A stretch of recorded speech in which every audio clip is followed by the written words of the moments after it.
Hey everybody, welcome to Nerdology channel. Today we're going to be taking a look on the Samsung Galaxy S Advance. It's one of the mid-range devices for Samsung. Of course, this is running Android 2.3.6 and will soon have an update to Jelly Bean.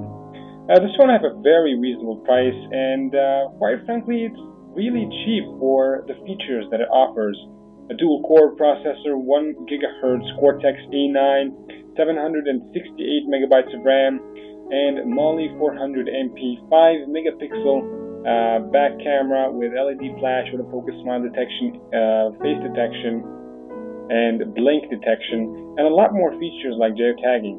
And it does have a recording of 720p and a fantastic loudspeaker and a Super AMOLED screen, 4-inch display with a resolution of 800 by 480 and dual capacitive buttons. It's using, of course, the Pintal Matrix display. You get, of course, an internal memory of 16 or 8 gigabytes. The USB storage is up to 4 gigabytes or more, depending on what kind of version you've had. And the installation size that you use to install apps on is about 2 gigabytes of size, which is quite much if you're installing a lot of applications, because applications don't take much of space. So let's check out the device in terms of design. The design is very beautiful. The device is very thin in the top, and it feels really light as well. 110 grams is definitely not that heavy, and for an inch of and for a very heavy device and very big in terms of size, like 4-inch screen, you should definitely expect it to be heavy, but it's not. You got the beautiful chrome lines on the side, and the device is really well designed. The USB port is down there with a mic and the 3.5mm jack. The buttons, of course, have a very really nice press into them. You really feel when you press those buttons, just a really nice click feedback into it that really lets you know that you have pressed the button. You get tactile feedback, vibrating, when you press on those two buttons, the menu and the back. So overall, in terms of design, Samsung have really done well, and the device doesn't feel cheap in any way. Back plastic covers that really doesn't get affected by any fingerprints, but the front screen is very fingerprint. And that's the way every screen is. As you see, a lot of fingerprints on it. So make sure to clean it every once in a while. Of course, let's move into the display of the important stuff. Display is a Super AMOLED 800 by 480 resolution. It gives you amazing colors, amazing contrast, very deep colors, and black level colors that equals the black borders of the device itself. As you see, there's no difference in terms of black. And overall, if you're really watching movies or playing games, the colors will really pop out and really be vivid. Samsung have made some of the best displays we've ever seen, and a lot of makers buy screens from them, like iPhone, like Apple, HTC, and Motorola. So really, Super AMOLED is a very good technology, and it saves up to 35% from the battery. And if it is using Pintal Matrix display, that means it will use less pixels to give you more resolution. And what we have here is the 800 by 480, 230 ppi pixel density using the Pintal Matrix display technology. So, of course, what we'll see here is the camera. We have the camera is really beautiful, really amazing colors that are captured properly. And as you see, the pictures here we have taken a picture of a back cover for a phone, the Samsung Galaxy S Advance, of course. As you see, this is pictured by flash. The picture was taken by flash. The flash is very powerful and it makes everything visible in the dark. So if you really want to use the flash to see the road ahead, it will be very helpful. So the flash is fantastic. The autofocus works great. The blink detection, sometimes a little bit off. But overall, every feature in the camera works quite well. Of course, I have encountered some glitches, like the camera failed when I opened the camera. But a simple restart will definitely make the phone work properly. So overall, the 5-megapixel camera with its 720p recording really works fantastic. Really smooth frame rates, really fast, and this camera will definitely not disappoint you if you're a photographing enthusiast. In terms of features, what you get is extra features like those dual touch buttons, which are very helpful because you use them a lot. And there's really not much more than that, except the storage is an 8 gigabyte, so you really wouldn't run out of space, except in terms of the USB storage, because apparently there's a glitch in Android, and the applications, of course, you know that when you install an application, takes a little bit of a partition to the internal memory, which could be 150 to 2 gigabytes of memory, and the rest is installed on the SD card. In Gingerbread, there's a glitch.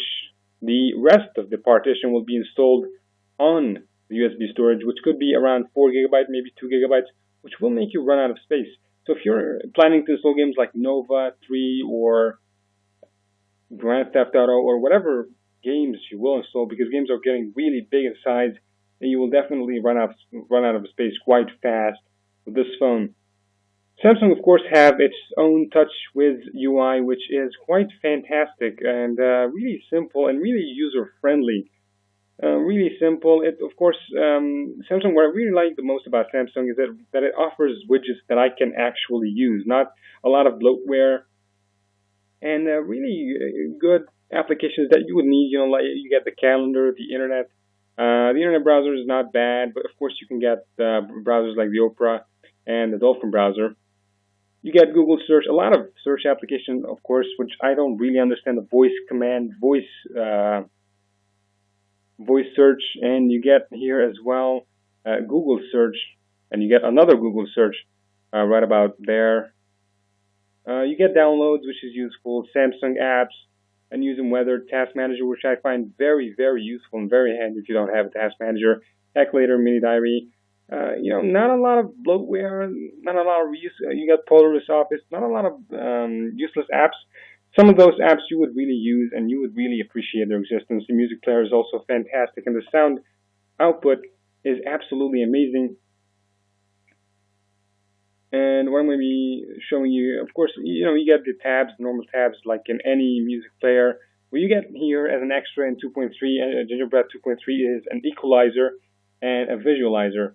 And that, the visualizer is like, bars dancing around when you play the music. As you see, there it is.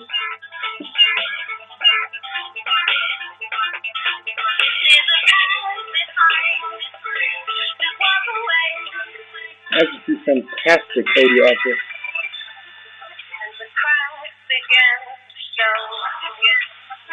Very, very loud speaker, and really just doesn't get distorted no matter how loud it went.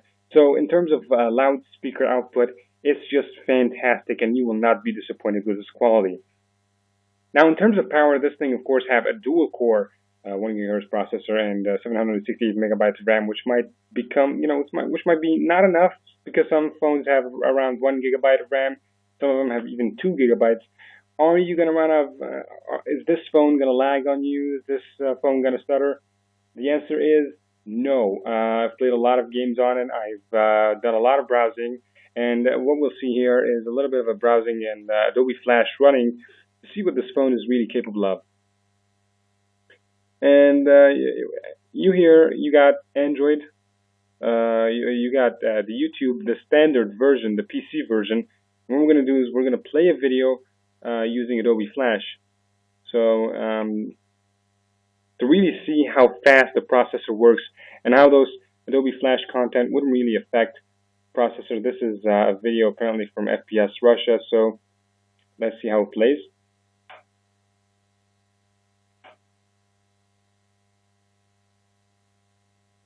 There is, of course, advertisement. We're going to play the advertisement. I guess that's enough.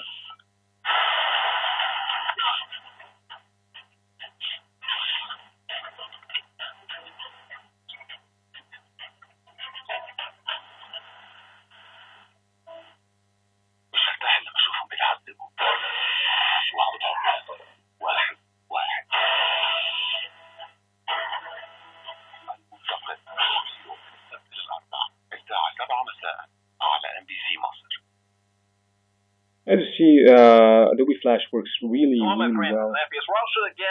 And I've been watching this television show called Doom. And in terms of browsing, it's really fantastic. You get, of course, the Play Store, which is very important for any the one who wants to download. You can get, of course, applications off the market like Skype and a lot more, and app2sd that are really useful. In terms of gaming, this phone is very powerful and will rarely lag on you. And what we'll have here is Temple Run, Brave. This is a very, very good game, a lot of fun. And this is just a simple test. This is not a sort of resource heavy game, but it just is, to show you how fast the processor is and that it will not lag. So the game is booting up right now. It's loading.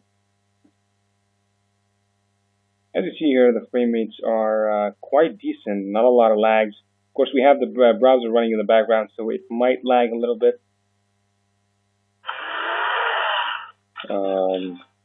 Continue. Yeah. No.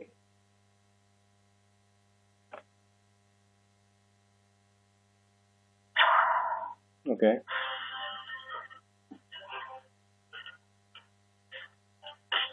As you see, I am terrible at this game since I'm playing on the camera. As you see, the frame rates are very decent, and it's not slow at all.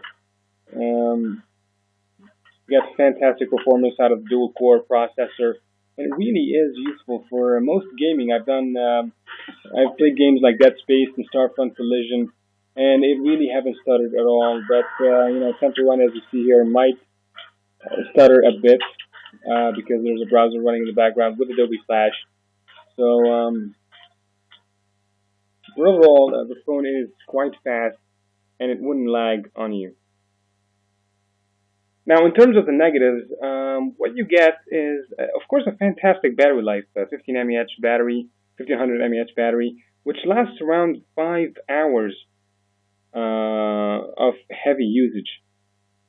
But there is a little bit of a negative, which I found out of the phone after I unplug it for after the charging, after unplugging it for just about 2 or 3 minutes, even 7 minutes, it loses 7% of the battery, which is a lot for just a standby time of around 5 minutes.